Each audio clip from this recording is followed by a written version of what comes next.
Yes, very good morning, my dear students. I hope you all are well at your home. Yes, okay, beta. Well, today we will start very important topic of vector, most important topic of the vector, which is very useful in the numerical. बहुत useful है बेटा numerical के लिए बहुत ज़्यादा. तो इस part को अपना बहुत स्ट्रॉन्ग बना लीजिएगा. और बेसिकली ये कुछ है नहीं, बच्चे इस चीज़ को अंडरस्टैंड नहीं कर पाते हैं. ये एक ट्रिग्नोमेट्री का पार्ट है जो तुम ऑलरेडी 10th में करके आ चुके हो, और वही जो 10th का पार्ट है वो तुम पता नहीं +1 में +2 में क्यों वीक रह जाते हो और न्यूमेरिकल्स में क्यों डर जाते हो या डेरिवेशन में क्यों डर जाते हो. तो उस चीज़ को ऑलरेडी अपना सॉलिड कर लो, बोल्ड कर लो, ताकि हमें हर चीज़ का सामना करना है, आने वाले हर न्यूमेरिकल का, आने वाली हर डेरिवेशन का सामना करना है. तो आज का इस पार्ट 2 मिनट का 5 मिनट का ये सिर्फ पार्ट होगा जो मुझे समझाना है तुम्हें. ठीक है, तो बेटा बहुत अच्छे से समझना. 2 सेकंड लूंगा मैं तुम्हारे. उससे पहले एक पॉइंट क्लियर कर देता हूँ कंपोनेंट्स से रिलेटेड. ठीक है, फिर मैं अपने उस पार्ट पे आ जाता हूँ. तो बेटा वेक्टर एक ऐसी क्वांटिटी है जिसके अंदर हमें डायरेक्शंस को मेंशन करना पड़ता है. कभी कभी क्या होता है बेटा कि हमें 3 डायरेक्शंस की ज़रूरत होती है किसी एक ऑब्जेक्ट की पोजीशन बताने के लिए. ठीक है, पोजीशन बताने के लिए कैसे 3 वेक्टर्स की ज़रूरत होती है, आज की ये क्लास बहुत अच्छे से समझना. तो बेटा बेसिकली हमने जो पढ़ा हुआ है 10th क्लास तक पढ़ा हुआ है या उससे आगे भी पढ़ा होगा कि हमारे पास टोटल 6 डायरेक्शंस होती हैं हमारे पास. लेकिन 6 डायरेक्शंस को हमने 3 डायरेक्शंस में लिखा हुआ है. कैसे लिखा हुआ है ध्यान से देखना. X axis, Y axis and Z axis. तो हम कहेंगे ये 3 डायरेक्शन. 6 डायरेक्शंस कैसे बन जाएंगी, तो हम कहेंगे 3 डायरेक्शंस पॉजिटिव और 3 इनकी नेगेटिव. तो टोटल हो जाएंगे बेटा हमारे पास 6 डायरेक्शंस. ओके, तो ये 6 डायरेक्शंस किसी पोजीशन को बताने के लिए सफिशिएंट है, और किसी ऑब्जेक्ट की पोजीशन को बताने के लिए बिल्कुल सफिशिएंट है. कैसे हैं, फॉर एग्जांपल मैं तुमसे एक छोटी सी बात कर रहा हूँ. ये जो बोर्ड है इसके पास इस टाइम कितनी डायरेक्शंस हैं या कितने एक्सिस हैं, डायमेंशंस जिसे हम बोलते हैं, इसके पास कितनी डायमेंशंस हैं, ये वर्ड आएगा. तो हम कहेंगे इसके पास बेटा 2 डायमेंशंस हैं. कौन कौन से डायमेंशन है, that is the y dimension, this is the x dimension. और एक और पॉइंट बता दूं, इस चीज का रट्टा नहीं मानना, क्योंकि जिसको मैं x बोल रहा हूं तुम उसको चाहे y बोल लो, तुम पे डिपेंड है कि तुमने क्या मानना हुआ है. ठीक है, अगर मैं इसको y डायरेक्शन मान रहा हूं, ठीक है, इसको y मान लो, इसको x मान लो, मैं कैलकुलेशन अपनी वैसे कर लूंगा. तो ये कोई फिक्स नहीं है, this is not the fix rule. हाँ, मुझे ये पता है कि एक लेंथ को अगर x लिया तो दूसरे को x नहीं लेना, उसको y या z लेना है. ठीक है, और एक और हमें इस पॉइंट्स का पता है कि तीनों डायरेक्शंस आपस में एक दूसरे के ऊपर 90 डिग्री के एंगल बना रही होती हैं. ठीक है, तो mutually perpendicular to each other, ये म्यूचुअली परपेंडिकुलर होती हैं एक दूसरे के, और ये इसकी शेप होती है. देखो ध्यान से देखना इस डायरेक्शन को. एक डायरेक्शन अगर ऊपर है तो एक डायरेक्शन इधर है. ठीक है, तो एक डायरेक्शन बाहर की तरफ आ रही होती है. पॉइंट क्लियर हुआ या नहीं हुआ. ठीक है, तो अब मैंने ये तुम्हें जो डायरेक्शंस दिखाई है, मान लो ये जो डायरेक्शन है ये सारी पॉजिटिव दिखा दी. ये y डायरेक्शन पॉजिटिव, ये x डायरेक्शन पॉजिटिव, ये जो तुम्हारी तरफ आ रही है ये z डायरेक्शन पॉजिटिव है. ठीक है, तो 3 डायरेक्शन होगी. ठीक है, x y z 1 2 3, इनकी 3 नेगेटिव. z की बैक साइड इधर जो मेरी तरफ आ रही होगी z की, वो नेगेटिव z होगा. y की जो नीचे की तरफ जा रही होगी वो नेगेटिव y होगा. x की जो इधर आ रही होगी वो नेगेटिव ऑफ x होगा. 6 डायरेक्शंस हो जाएंगी. अब बेसिकली मैं इस डायग्राम को बोर्ड पे नहीं बना पाऊंगा. क्यों नहीं बना पाऊंगा, because there are 3 dimension x y and z. मैं x और y को तो बोर्ड पे ड्रॉ कर दूंगा. क्यों ड्रॉ कर दूंगा, क्योंकि बोर्ड के पास 2 डायमेंशंस हैं, एक x है और एक y है, z नहीं है बोर्ड के पास. तो फिर मैं ड्रॉ कैसे करूंगा, मैं कहूंगा z को इमेजिन करके चलेंगे. कैसे इमेजिन करके चलेंगे, ये मैंने कोऑर्डिनेट्स बनाया बेटा. y एक्सिस, x एक्सिस, तो ये बनेगा बेटा z एक्सिस. तो ये बेसिकली z एक्सिस ऐसे नहीं है, ये बेसिकली z एक्सिस ऐसे बाहर आ रहा है. ठीक है, 90 डिग्री पर रहेंगे एक दूसरे के. तो इस चीज को ध्यान रखना, बस ये ध्यान रखना तुमने, x y z. ओके, तो ये z एक्सिस ऐसे तुम्हारी तरफ बाहर आ रहा होगा. तो ये है बेटा, इसको बोलते हैं Cartesian system. This is known as the Cartesian system. तो ये कोऑर्डिनेट सिस्टम भी बोलते हैं. ये कोऑर्डिनेट्स बन गए हैं. ठीक है, x y एंड z, इससे ज्यादा कोऑर्डिनेट्स नहीं होते. हाँ, इसके नेगेटिव होते हैं, बट हमें अगर ये समझ आ जाए तो दैट मींस हमारे काम कंप्लीट है. अब बेसिकली बेटा मैं यहाँ पर एक स्टार बना देता हूँ. मैं कहता हूँ मुझे इस स्टार की पोजीशन बताओ, तो पोजीशन पता चल जाएगी. कैसे चल जाएगी, देखो ये जो मैंने स्टार बनाया है बेसिकली ये इस प्लेन सरफेस पे बना है, ये प्लेन सरफेस है, बोर्ड का सरफेस है। तो अगर मैं यहाँ पर स्केल बना होता, यहाँ पे अगर स्केल बना होता, ये यहाँ पर ऐसे स्केल बना होता, तो मैं देखता कि ये x में कितनी दूर है, तो ऐसे ऐसे आकर देखता, नीचे स्केल पे रीडिंग ले लेता। ये y में कितनी दूर है, यहाँ से रीडिंग ले लेता। तो मैं यहाँ पर ऐसे कुछ पोजीशन लिख सकता था ना, मान लो 5 7, जो पहले वाली पोजीशन होती है वो x की होती है, दूसरी पोजीशन होती है वो y की होती है। ये पढ़ा हुआ है ना मैथ्स में, ठीक है। तो ऐसे कि मैंने इस स्टार की इस बोर्ड के ऊपर लोकेशन बता दी कि मुझे 5 कदम मान लो x में चलने हैं और 7 कदम y में चलने हैं, तो मैं x पे पहुंच स्टार पे पहुंच जाऊंगा। ये मैंने इसलिए बता दी बिकॉज ये स्टार बना हुआ था 2D में, 2 डायमेंशनल प्लेन के अंदर। This is known as the one of plane. Plane का मतलब होता है जिसमें 2 एक्सिस होते हैं, जिसके 2 डायमेंशंस होते हैं, ठीक है। 2D हम पढ़ते हैं ना, 2D structure, 3D structure. 2D structure वो स्ट्रक्चर्स हैं जिनमें x और y यूज हो रहे हैं, मतलब कोई भी दो यूज हो रहे हैं, मैं x और y नहीं बोलूंगा, चाहे x z हो चाहे y z हो, लेकिन थर्ड एक्सिस नहीं होता, मिस होता है। ओके, तो मैंने इस स्टार की लोकेशन बता दी। फॉर एग्जाम्पल मान लेते हैं, इमेजिन करना अगर ये स्टार, मान लो ये पेन है, मुझे ये पेन, अब ये पेन बोर्ड पे नहीं है, अगर मैं इस पेन को ऐसे बोर्ड पे रख दूंगा तब तो फिर मैं इसकी बोर्ड पे पोजीशन निकाल लूंगा कि ये y में कितनी दूर है और x में कितनी दूर है। मतलब मैं x में ऐसे कदम चल कर आऊं, y में इतने कदम चल कर जाऊं, पेन पे पहुंच जाऊंगा, ठीक है। तो अगर मैं इसको इस प्लेन पे रखता हूं तो मुझे 2 एक्सिस से इसकी पोजीशन का पता लग जाएगा। अगर मैं इसको इस बोर्ड पे ना रख के ऐसे अपने हाथ में पकड़ के रखता हूं, मैं कहता हूं अब इसकी पोजीशन बताओ, तो देखना थोड़ा सा इस चीज का ध्यान लगाना। मैंने अभी अभी क्या कहा था तुम्हें कि ये 3 एक्सिस हैं, ये है y, ये है x एक्सिस और ये है z एक्सिस। पहले ये जो पेन था वो प्लेन में था, ठीक है, x एक्सिस और y एक्सिस में था। अगर मैं इसको बिल्कुल नीचे लगा दूं, ये देखो यहाँ पर आ जाओ, थोड़ा सा यहाँ पर देखते हैं, ये ऐसे प्लेन में ये पेन था, ठीक है, जैसे स्टार बनाया था, तो x एक्सिस में और y एक्सिस में वो यूज हो रहा था। लेकिन अभी वो ये देखो यहाँ पर देखो, वो z एक्सिस की तरफ नहीं आया था, z एक्सिस की तरफ। अगर वो z एक्सिस की तरफ भी ऐसे ट्रैवल करेगा तो x में तो ऑलरेडी वो ट्रैवल कर चुका है, कुछ y में भी ट्रैवल कर चुका है, अगर वो प्लेन के ऊपर ऐसे चिपका हुआ है, ठीक है। अगर वो z एक्सिस में भी ऐसे ट्रैवल करेगा, क्योंकि z एक्सिस मैंने कहा था ना बाहर की तरफ होगी, ठीक है, अगर वो z एक्सिस में भी ट्रैवल करेगा तो अब उसकी पोजीशन को बताने के लिए वी रिक्वायर्ड 3 एक्सिस। कौन कौन से? x, y and z। x में ये कितनी दूर है, y में कितनी दूर है और फिर z में कितनी दूर है। तो 3 axis can define it's present position, और इसकी इस टाइम जो पोजीशन है बेटा वो स्पेस में है। स्पेस का मतलब होता है ये एक प्लेन था, प्लेन और स्पेस। प्लेन मींस 2 एक्सिस का कोई प्लेन है, 2D का कोई प्लेन है। स्पेस का मतलब ये हमारा वातावरण, ये हमारी सराउंडिंग्स, ये स्पेस है। तो इस स्पेस को बताने के लिए मुझे 3 एक्सिस की नीड होती है, ठीक है। तो जैसे अब जिस रूम में तुम बैठे हो, जरा एक बार इस रूम में अपनी नजरों को घुमाओ, ठीक है। तुम्हारे रूम के अंदर 3 एक्सिस हैं, ठीक है। तो ऐसे दीवार के कॉर्नर कॉर्नर, ऐसे कॉर्नर टू कॉर्नर चलते हैं। एक ऐसे एक्सिस है, ठीक है। तुमने क्या करना है, ऐसे 2 दीवारों को देखना है, ऐसे जो ज्वाइंट है लाइक दिस। तो ये क्या हो गया बेटा, y एक्सिस, x एक्सिस, एक हो गया z एक्सिस। तभी तो रूम के अंदर वॉल्यूम है। 2 एक्सिस की तो ये दीवार है, कोई एक दीवार पर देखो सिर्फ 2 एक्सिस नजर आएंगे, x एंड y।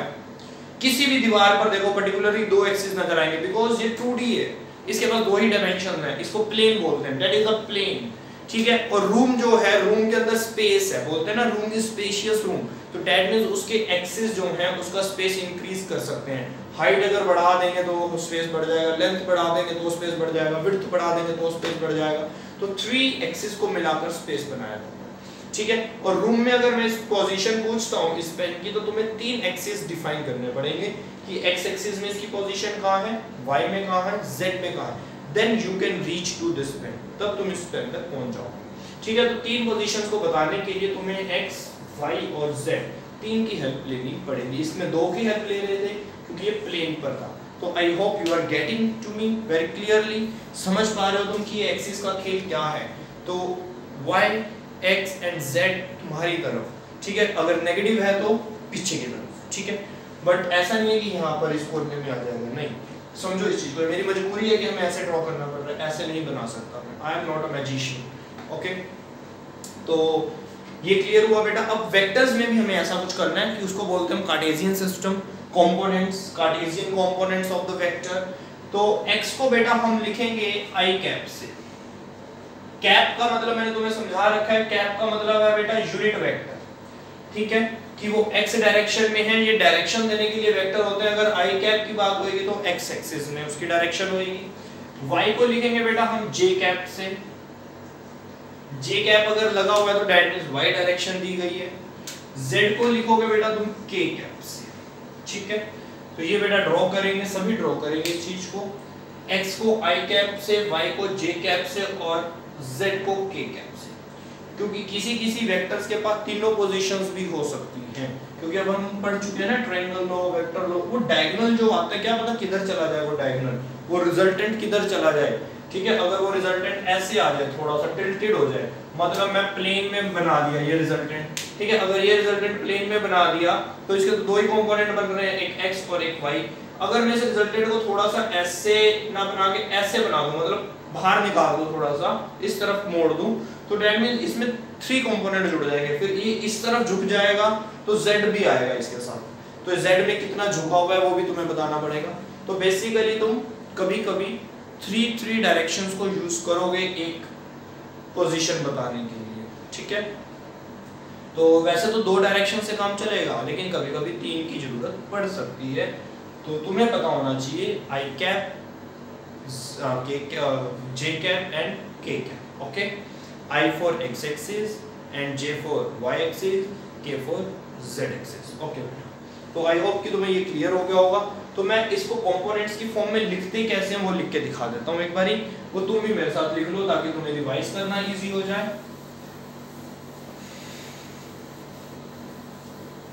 हाँ जी,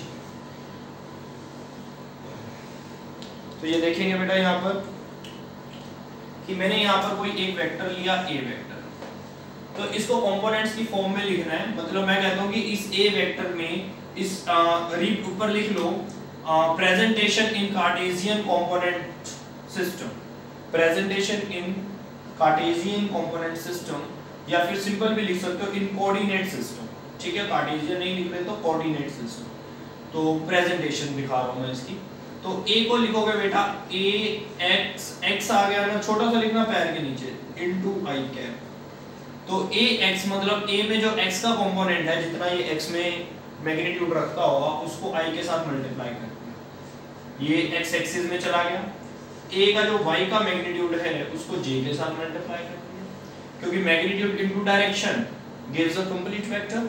तो ये मैग्नीट्यूड, ये डायरेक्शन, ये x एक्सिस का वेक्टर बन गया, ये y एक्सिस का बन गया, और ये बन गया z एक्सिस का वेक्टर k क्या, तीनों को मिला के ये कंप्लीट वेक्टर बन गया, ठीक है। तो ये मैग्नीट्यूड होगा। x एक्सिस के अंदर तुम 4 कदम चले, 5 कदम चले, लेकिन i कैप क्या बताएगा, x एक्सिस की तरफ चले। फिर y में कितने चले वो j कैप बताएगा, k कैप z का बताएगा, ठीक है।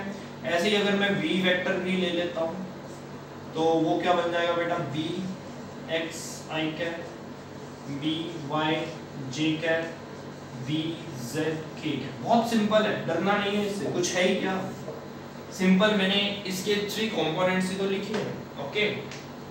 i j k उसके एक्सिस बताता है। अगर मैं कहता हूं कि इनको प्लस कर दो बेटा, a vector plus b vector कर दो, तो कैसे करोगे, ये हो जाएगा बेटा ax प्लस bx, x में x को प्लस करना है, i cap common, plus ay plus by j cap common, plus az bz k cap common. x में x को प्लस करना है, x में y वाले ऐड मत कर देना, ठीक है। तो i cap common, j cap common, k cap common, ठीक है। ये ऐड कर दिया मैंने, मान लो यहाँ पर मैंने इसकी एडिशन कर दी, ये एडिशन कर दिया, तो आंसर आ गया नीचे, ठीक है बेटा। तो यहाँ तक हो गया। हाँ, इन द केस अगर वो कहता है कि मुझे इस a वेक्टर का मैग्नीट्यूड बताओ, मैग्नीट्यूड अगर निकालना हो तो मैग्नीट्यूड कैसे निकालेंगे, that is a good question, कि इसका मैग्नीट्यूड कैसे निकालेंगे। तो इसके मैग्नीट्यूड को निकालने के लिए बेटा हम क्या करेंगे, मॉडुलस लगा लेंगे, ये ऐसे शो कर देंगे, या फिर हम लिख सकते हैं और a लिख, सिंपल a लिख सकते हैं, रूट लगा लो रूट के बाद जो भी है आई कैप को नहीं लेना, जे को नहीं लेना, के को नहीं लेना, ए एक्स का स्क्वायर प्लस ए वाई का स्क्वायर प्लस ए जेड का स्क्वायर। ठीक है बेटा। और ऐसे ही b को ले लेंगे, b का अगर मैग्नीट्यूड निकालना है तो रूट बी एक्स का स्क्वायर बी वाई का स्क्वायर। सिर्फ मैग्नीट्यूड ले रहा हूँ, ये डायरेक्शंस नहीं ले रहा हूँ मैं। ये तो डायरेक्शन होती है ना, आई कैप जे कैप के कैप, ये तो एक्सिस बता रहा है, डायरेक्शंस बता रहा है। यूनिट वेक्टर्स क्या बताता है, डायरेक्शंस बताता है हमें। तो यहाँ पर आ जाएगा बी जेड का स्क्वायर, वेरी सिंपल। तो ये बेटा मैग्नीट्यूड अगर तुम्हें कार्टेशियन कंपोनेंट सिस्टम में कोई वेक्टर गिवन है, ये कार्टेशियन कंपोनेंट कोऑर्डिनेट सिस्टम में कोई वेक्टर गिवन है और उस वेक्टर का तुमसे मैग्नीट्यूड निकालने को पूछा जाता है, तो उस वेक्टर का मैग्नीट्यूड निकालने का ये सिंपल फार्मूला है कि उसके सिर्फ मैग्नीट्यूड्स का स्क्वायर करके रूट कर देते हैं, ऐड करके। मैग्नीट्यूड का स्क्वायर करा, ऐड किया, ऊपर रूट कर दिया। ठीक है।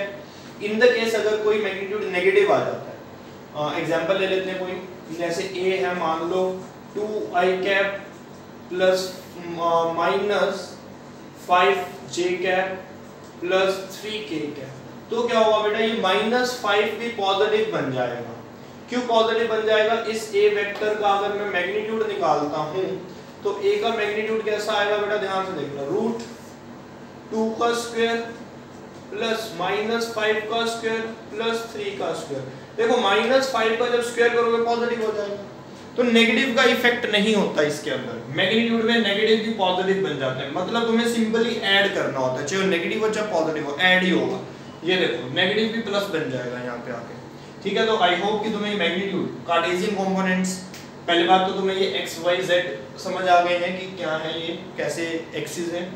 प्लेन क्या होता है, स्पेस क्या होता है, प्लेन में 2 कोऑर्डिनेट्स होते हैं, 2 डायमेंशंस होते हैं, और स्पेस में 3 डायमेंशंस, 3D जिसे मूव होते हैं। ठीक है। यही रीजन होता है कि हम इस बोर्ड के ऊपर 3D स्ट्रक्चर्स नहीं ड्रॉ कर सकते। हम इस पे 2D तो ड्रॉ कर लेंगे, जैसे सर्कल, स्क्वायर, रेक्टेंगल, बिल्कुल एग्जैक्टली ड्रॉ हो जाएगा। बट अगर मैं कहता हूँ सिलेंडर ड्रॉ करो, नहीं होगा, इमेजिनेशन ड्रॉ करनी पड़ेगी। कोन को ड्रॉ करना है तो नहीं कर पाएंगे, वो इमेजिनेशन होगी, क्योंकि उनमें 3 डायमेंशंस यूज हो रहे होते हैं। ठीक है। जिनमें वॉल्यूम आ जाता है ना, वॉल्यूम वाली चीजों में 3 डायमेंशंस लगते हैं, जिनमें एरिया कैलकुलेट करना होता है उनमें 2 डायमेंशंस होते हैं। ओके बेटा। ठीक है। तो अब आते हैं अपने नेक्स्ट पार्ट पे, जो मैं बार बार कह रहा हूँ कि that is a very much important part. अब उस पार्ट को करने का टाइम आ गया, तो अब उस पार्ट को देखते हैं क्या है वो। हाँ जी, तो बेटा देखिए वो क्या पार्ट है, उसको हम बोलते हैं रेक्टेंगुलर कंपोनेंट्स ऑफ वेक्टर। तो लिख लेंगे बेटा यहां पर रेक्टेंगुलर कंपोनेंट्स ऑफ वेक्टर। ये 2D में काम करेगा, मतलब 2 डायमेंशन, x हो सकता है या फिर मतलब कोई भी 2 एक्सिस होंगे, सिंपल। कंपोनेंट्स, कंपोनेंट का मतलब टुकड़े, पार्ट्स, कंपोनेंट का मतलब पार्ट्स। तो किसी वेक्टर के हम पार्ट्स कर सकते हैं, ये चीज का ध्यान रखना। किसी भी वेक्टर को तुम 2 टुकड़ों में तोड़ सकते हो, ये तुम्हें तोड़ना पड़ेगा, ये तुम्हें पार्ट्स करने पड़ेंगे according to the need, according to the demand of numerical of derivations. ये इंपॉर्टेंट है, छोटा सा समझना है, ट्रिग्नोमेट्री है, सिंपल ट्रिग्नोमेट्री है। ओके। तो रेक्टेंगुलर कंपोनेंट्स ऑफ वेक्टर, तो हमें जो कंपोनेंट्स बनाने हैं, किसी वेक्टर को तोड़ना है, उसकी पहले कंडीशन समझ लो। बच्चों को यही नहीं पता लगता कि हमें कंपोनेंट्स बनाने का रट्टा मार रहे होते हैं कि हाँ अब यहाँ कंपोनेंट बना देंगे, ये इधर एक्स एक्सिस का कंपोनेंट होगा, इधर वाई एक्सिस का, कोई रट्टा नहीं मारना। सिंपल कांसेप्ट्स है कि हमें किसी वेक्टर को तोड़ना पड़ेगा, पार्ट्स बनाने ही पड़ेंगे, कभी कभी जरूरत होती है पार्ट्स बनाने की, लेकिन कब, अगर वो वेक्टर, ध्यान से समझना, अगर वो वेक्टर 90 डिग्री और 0 डिग्री एंगल नहीं बना रहा, 90 डिग्री और 0 डिग्री, इन दोनों में से कोई एक डिग्री, 90 और 0 डिग्री अगर एंगल नहीं बन रहे तो कंपोनेंट्स बना दो, तो उसको तोड़ दो। अगर वेक्टर 90 डिग्री का एंगल बना रहा है या वेक्टर 0 डिग्री का एंगल बना रहा है तो उस टाइम पे वो नहीं टूटेगा। ध्यान रखना इस चीज का। पॉइंट क्लियर हो गया या नहीं हुआ? अगर कोई 90 डिग्री का वेक्टर है, 90 डिग्री के एंगल पर वेक्टर बना हुआ है तो उसको नहीं तोड़ सकते। 0 डिग्री के एंगल पर अगर वेक्टर बना हुआ है उसको भी नहीं तोड़ सकते। अगर वो 90 और 0 पर नहीं बना, तोड़ सकते हो। एग्जांपल देखते हैं। मान लो एक वेक्टर ये रहा, फॉर एग्जाम्पल नहीं टूटेगा, क्यों? बिल्कुल ऐसे है, 90 डिग्री है। मान लो एक वेक्टर ये है 0 डिग्री, नहीं टूट सकता। तो ये दो वेक्टर है, मान लो इनका रिजल्टेंट ये रहा, टूट जाएगा। रिजल्टेंट के दो टुकड़े हो जाएंगे, क्यों हो जाएंगे? रिजल्टेंट के टुकड़े ध्यान से देखना, इसी को कंपोनेंट बोलेंगे। मान लो बेटा कोई वेक्टर लेकर चलें, कौन सा वेक्टर लें? फोर्स का ले लें, कोई भी ले लो, एग्जांपल लेना होता है, या ax करके ले लूं तो ax भी ले सकते हो। ये a वेक्टर हो गया, ये b वेक्टर हो गया, ये हो गया r वेक्टर, इसका रिजल्टेंट। ठीक है, तो बेसिकली जो b वेक्टर है वो ऐसे स्ट्रेट है, 90 डिग्री में है, नहीं होगा। a 0 में है, कुछ नहीं होगा। r जो वेक्टर है ये कुछ ना कुछ एंगल बनाता है, देखो ये ना तो 0 है ना 90 है, तो ये मतलब ब्रेक हो सकता है, इसके कंपोनेंट्स बन सकते हैं। तो हम कहेंगे कैसे कंपोनेंट बन सकते हैं भाई? वो तो सिंपल है ना, यहाँ से एक लाइन ड्रॉ करो, ये तो मैं जस्ट समझा रहा हूँ तुम्हें, बाद में याद हो जाएगा ये अपने आप। ठीक है, कैसे याद हो जाएगा देखते हैं, रट्टा लग जाएगा इसका। मान लो ये राइट एंगल बना, ये बना एंगल 30 डिग्री, ओ थीटा। तो यहाँ पर बेसिकली ट्रिग्नोमेट्री लग जाएगी, इसको कोई नाम दे देते हैं ट्रायंगल को, पी क्यू, फिर आर आ गया यहाँ पे, चलो एम बोल दो फिर से, पहले भी हमने एम किया था ना। तो ठीक है, पी क्यू एम ट्रायंगल आ गया। तुम्हें रिजल्टेंट देखना है पी आर, तो पी आर के कंपोनेंट्स बनाना चाहते हो तुम, इस पी आर को तोड़ना चाहते हो। ठीक है, एक्स एक्सिस और वाई एक्सिस में कैसे ये ब्रेक हो जाएगा ये तुम्हें देखना है। तो मैं यहाँ पे जस्ट सिंपल ट्रिग्नोमेट्री लगा रहा हूँ इसके अंदर। तो मैं पी क्यू को फाइंड आउट करना चाहता हूं, तो जिसको फाइंड आउट करना चाहता हूं उसे ऊपर लिख लो, जो गिवन है उसको नीचे लिख लो। पी एम गिवन है, आर वेक्टर है ना ये पी एम,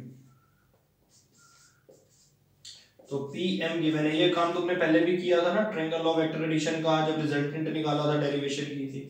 तो देखो बेटा ये क्या बना, तो ये cos थीटा बना। क्यों बना ये cos थीटा? पी क्यू क्या था? बेस। पी एम क्या था? हाइपोटेन्यूज, बेस अपॉन में हाइपोटेन्यूज cos। ठीक है, cos बन गया। तो पी क्यू तुम्हें निकालना है, ठीक है, तो दिस इंप्लाइज पी क्यू हमने निकालना है, और पी एम गिवन है कितना? आर, तो इधर चला जाएगा आर cos थीटा। तो ध्यान से देखो बेटा, पी क्यू को मैं लिख सकता हूं आर cos थीटा। तो पी क्यू इस आर का एक टुकड़ा इस वेक्टर में आ गया, जो ए वेक्टर था उसके ऊपर इसका एक टुकड़ा आ चुका है, एक कंपोनेंट आ चुका है। This is a component of this r. ये जो कंपोनेंट है, ये कंपोनेंट बेसिकली कहां से पैदा हुआ? ये इसी आर में से निकला हुआ है। ठीक है, और किस पर आ रहा है? इसी वेक्टर के ऊपर आ गया, वो कोई प्रॉब्लम नहीं है, इस वेक्टर के ऊपर आ गया कोई बात नहीं, no problem. This is the r cos theta. Okay, तो मैं कहता हूं इस वेक्टर के दो कंपोनेंट बन सकते हैं, एक बना, या तो कंपोनेंट बनेंगे नहीं, बनेंगे तो दो बनेंगे। ठीक है, अब एक तो यहां गया, तो मैं कहूंगा दूसरा कंपोनेंट कहां है? तो ये हमेशा ध्यान रखना, अगर तुम्हें cos थीटा वाला कंपोनेंट मिल गया तो ठीक इस कंपोनेंट के 90 डिग्री पर, ठीक 90 डिग्री पर इसका दूसरा कंपोनेंट होगा, और वो sin थीटा वाला कंपोनेंट होगा। तो वो भी देखते हैं sin थीटा वाला कैसे होगा। अगर मैं इस डॉट को ऐसे लगा दूं, तो ये बना दिया, यहाँ पे एंगल हो गया थीटा। ठीक है, अब ये ट्रायंगल बन गई। अब तुम्हें ये वाला साइड निकालना, क्यों ये वाली साइड निकालनी, मैं बताना चाहता हूं तुम्हें कि r cos थीटा तुम कंपोनेंट निकाल चुके हो, इसका ठीक 90 डिग्री पर कहां जाएगा? इसका ठीक 90 डिग्री ये ना, ठीक 90, ये फिक्स है रूल कि एक दोनों कंपोनेंट आपस में 90 डिग्री पे होते हैं हमेशा। जो दो कंपोनेंट्स बनेंगे उन दोनों में एंगल 90 का ही होगा, ये फिक्स रूल है। ठीक है, तो डेट मींस अगर ये r cos थीटा यहां पर बना, तो यहां पर इसके एक और वेक्टर बनेगा, इसका एक और टुकड़ा बनेगा। इस ये r टूट रहा है किसमें? एक पार्ट टूट चुका है, r cos थीटा नीचे गिरा, टूटकर a पर आ गया, अब एक यहां पर जाने वाला है टुकड़ा। ठीक है, फिर ये बेसिकली ये वाला r का क्या होगा? ये खत्म हो जाएगा, क्यों? ये तो टूट गया, कुछ इधर आ गया, कुछ पार्ट इधर आ गया। ये नहीं मैं कह सकता कि आधा इधर आ गया आधा इधर चला गया, वो नहीं मुझे पता।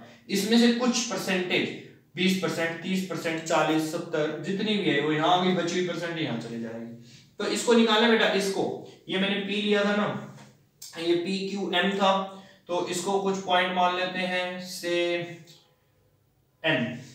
ठीक है, तो अब मेरे को निकालना है pm, जिसको निकालना है उसको ऊपर लिखो, जो गिवन है उसको नीचे लिखो। pm गिवन है r, pm, तो ये बनेगा बेटा sin थीटा। देखो क्यों? क्योंकि ये बेस हो गया, ठीक है, और ये हाइपोटेन्यूज हो गया perpendicular, perpendicular upon hypotenuse sin theta आ गया। तो Pn मुझे निकालना है, Pm की वैल्यू r है तो r sin थीटा आ गया। ठीक है, तो यहां पर जो बेटा कंपोनेंट बनने वाला है वो बनने वाला है r sin थीटा। तो ये r के दो टुकड़े हो गए। कैसे टूट गया ये r? एक r cos थीटा में टूट गया, एक r sin थीटा में टूट गया, और ये दोनों कंपोनेंट आपस में 90 डिग्री के एंगल्स बना रहे हैं, चेक कर सकते हो। ठीक है, और अब ये r जो था रिजल्टेंट जो था अब ये खत्म हो जाएगा, इसकी अब वैल्यू खत्म। क्यों? ये टूट चुका है, ये बचा ही नहीं है। ठीक है, देखने में तो वहां पे बना हुआ है, अभी मैंने इसको यहां से रफ नहीं किया, बट बेसिकली अभी इसकी एग्जिस्टेंस खत्म। क्यों? इसका कुछ पार्ट यहाँ पर एग्जिस्ट कर रहा है और इसका कुछ पार्ट यहाँ पर एग्जिस्ट कर रहा है, उसको हम बोलते हैं कंपोनेंट्स। कब ये r को तुम ब्रेक कर सकते हो दो कंपोनेंट्स में? तब कर सकते हैं जब वो 90 या 0 डिग्री ना बना रहा हो। ठीक है, बेसिकली मैंने लिखा ना यहाँ पर ये a वेक्टर है, इसको नहीं तुम ब्रेक कर सकते, b वेक्टर लिखा इसको भी ब्रेक नहीं कर सकते, लेकिन जो मैंने ये रिजल्टेंट लिख दिया इसको कर सकते थे। क्यों? क्योंकि कुछ एंगल बना रहा था जो 90 और 0 नहीं था, कुछ और था। पॉइंट क्लियर हो रहा है बेटा ये वाला? तो ध्यान रखना इस चीज का। ठीक है, और ये कंपोनेंट्स हमारे बनते हैं। इसके लिए मैं तुम्हें एक और एग्जांपल लेकर दिखा देता हूँ कि हमने ये जो कंपोनेंट्स, हाँ इसका ट्रिक तो देख लो पहले, ये तो बार बार कैलकुलेशंस नहीं करनी, देखो है ना ये सिंपल ट्रिग्नोमेट्री है 10th वाली, और पता नहीं बच्चा क्यों नहीं समझ पाता इसको।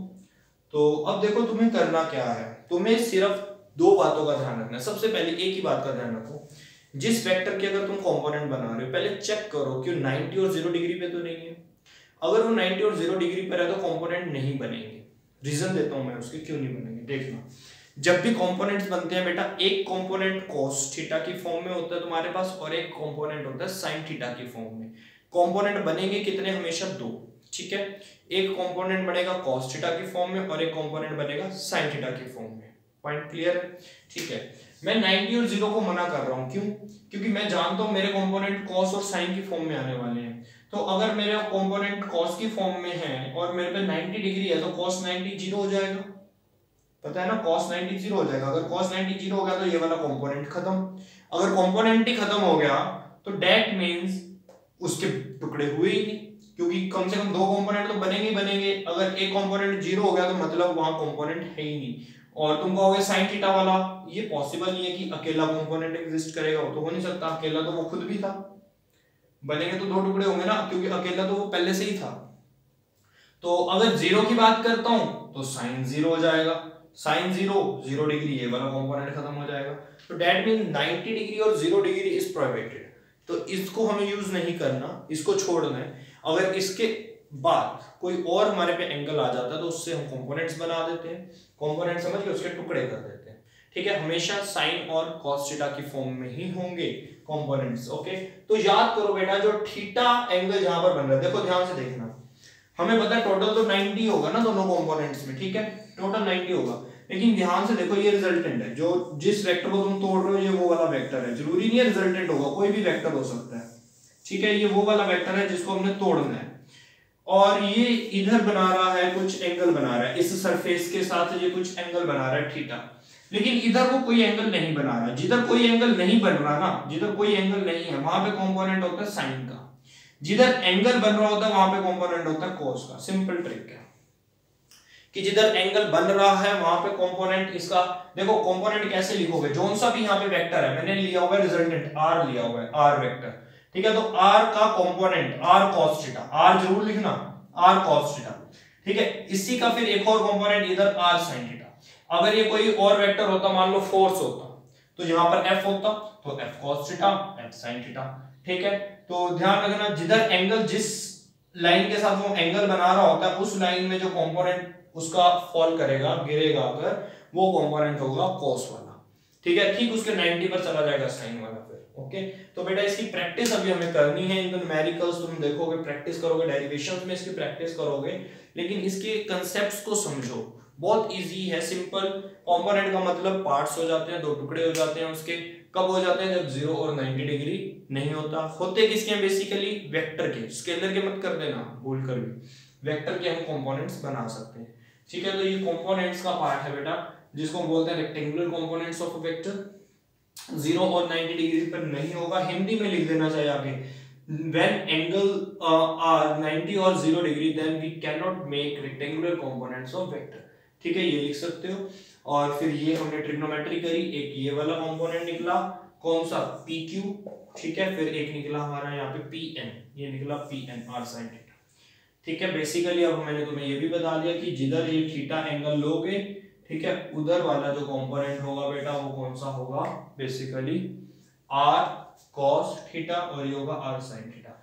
ओके, कंपोनेंट्स का मतलब है टुकड़े हुए हैं, किससे टुकड़े हुए हैं, r के टुकड़े हुए हैं। अगर मैं टुकड़ों को वापस जोड़ दूं क्या r मिलेगा, ये चेक कर लेना एक बारी। अगर मैं अपने कंपोनेंट्स को वापस जोड़ दूं तो बेसिकली मुझे दोबारा से r मिलना चाहिए। जैसे 100 के मैंने पार्ट्स कर दिए 70 और 30, तो 70 और 30 को अगर जोड़ूंगा तो 100 आना चाहिए, तो जोड़कर देख लो।